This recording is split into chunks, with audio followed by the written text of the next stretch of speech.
Monsieur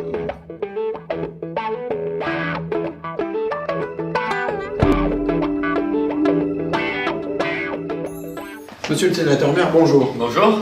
On vous rencontre aujourd'hui, vous êtes le directeur de campagne de Marine Le Pen, vous êtes le sénateur maire de Fréjus. C'est pas beaucoup de responsabilité pour votre jeune âge? Écoutez, je crois que cela dépend de l'énergie qu'on a ou qu'on n'a pas. En l'occurrence, je crois, en ce qui me concerne, disposer de suffisamment d'énergie pour mener à bien ces différents combats politiques, et j'essaie de remplir mes missions le mieux que possible. Alors, lors de la réunion à Fréjus cet été, on a pu constater l'abandon du logo du Front National et un nouveau baseline qui serait un rassemblement bleu marine. Comment expliquez-vous ce changement? Mais Marine n'est pas la candidate du Front National. Elle est soutenue par le Front National. Mais derrière elle, on retrouve un certain nombre de personnalités qui ne sont pas que des gens du Front National. L'esprit de la Ve République, c'est la rencontre entre une personnalité, un homme ou une femme, en l'occurrence une femme, et le peuple français. Et Marine, elle est libre. Elle est libre vis-à-vis des grandes puissances, vis-à-vis des médias, elle est libre vis-à-vis de son propre parti politique, et elle va à cette élection présidentielle avec ses convictions, ses propres convictions à elle. Et donc, je crois que c'est sa candidature propre que nous devons retenir, et son engagement, son énergie, son enthousiasme, sa personnalité. À Fréjus, dans son discours, Marine Le Pen cite De Gaulle. Malraux, on constate que dans les derniers semestres, le Front National se revendique de Gaulle, notamment par le biais de M. Philippot, alors que ses amis de l'OAS ont voulu l'assassiner. N'est-ce pas là une imposture intellectuelle? Non, mais vous savez, le Front National, c'est un mouvement qui veut rassembler les Français. Et quand j'entends ce que dit M. Macron en nous expliquant que la colonisation a été un crime contre l'humanité, je pense qu'il fait une déclaration là, irrespectueuse, irresponsable, et qui divise les Français. Nous voulons les rassembler. Et au sein du Front National, vous trouverez des gens qui viennent de droite, qui viennent de gauche, qui sont gaullistes, d'autres qui ne le sont pas. Et c'est ce rassemblement dans cette diversité des Français qui fait précisément notre originalité, j'allais dire. Mais lorsque le général de Gaulle a exigé l'indépendance de la France, lorsqu'il est sorti du commandement intégré de l'OTAN, lorsqu'il a pris ses responsabilités de cette manière-là, eh bien, lorsqu'il fait l'État stratège, eh bien, on ne peut que se réclamer de lui. En effet, il y a des points communs incontestablement. Alors cet été, l'ensemble de la classe politique, et pas seulement le Front National, a surréagi pour une affaire de 5 burkinis sur la plage.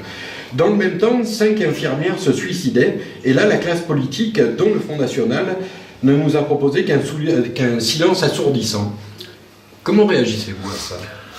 Vous savez, nous sommes les défenseurs des services publics. Et lorsque je vois que François Fillon propose de supprimer 500 000 fonctionnaires, alors que les personnels qui travaillent dans les hôpitaux aujourd'hui souffrent déjà énormément, eh bien je me dis qu'il prendrait, s'il était élu, un mauvais chemin pour notre pays.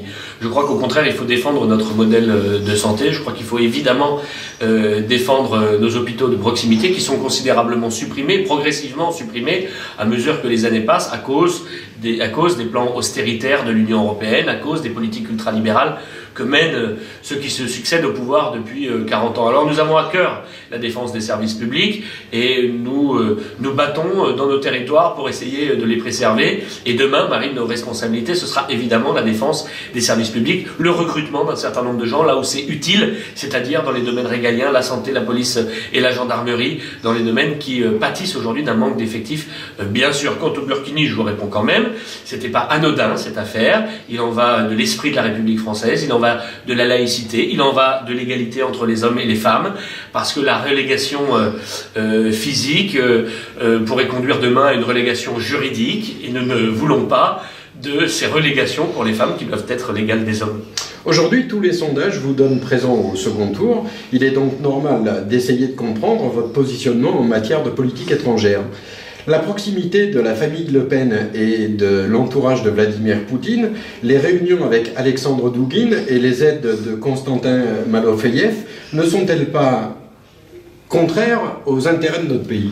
Alors, j'ai jamais entendu le nom que vous venez de prononcer. Je sais pas. Mais Malofeyev, c'est le banquier qui a accordé un prêt au Front National. Je m'occupe pas de ce genre de questions. Mais pour le coup, je crois que nous gardons évidemment une indépendance qui est totale. C'est-à-dire qu'il n'y a pas de contrepartie aux prêts qui ont été faits par la banque russe. Et je crois que la France, en se soumettant, comme elle se soumet depuis maintenant des années à la politique étrangère des Américains, fait une grave erreur. Marine, quand elle réfléchit exclusivement en fonction des intérêts de la France. Et je crois que c'est l'intérêt de la France que de construire cette grande Europe avec la Russie, évidemment. Je crois que c'est l'intérêt de la France que d'écouter ce qu'ont à dire les Russes et tous les dirigeants d'ailleurs politiques du monde. Et c'est l'intérêt de la France que de voir un équilibre entre les nations souveraines se créer de nouveau en sortant de cet nouvel ordre mondial assez insupportable et qui permet à des grandes puissances de dominer d'autres puissances qui ne seraient pas à leur hauteur.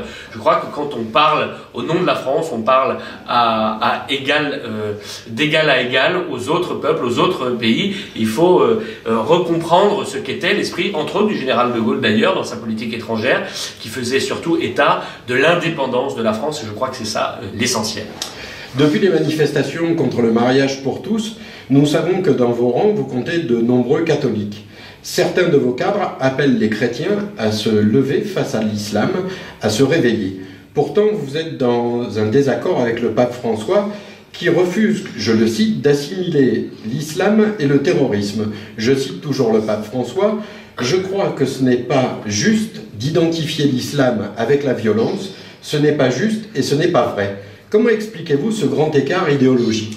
Il n'y a aucun grand écart idéologique parce que les gens que vous citez là ne représentent pas les idées qui sont celles du Front National et celles de Marine. Marine n'a jamais fait de rapport direct entre l'islam et le terrorisme.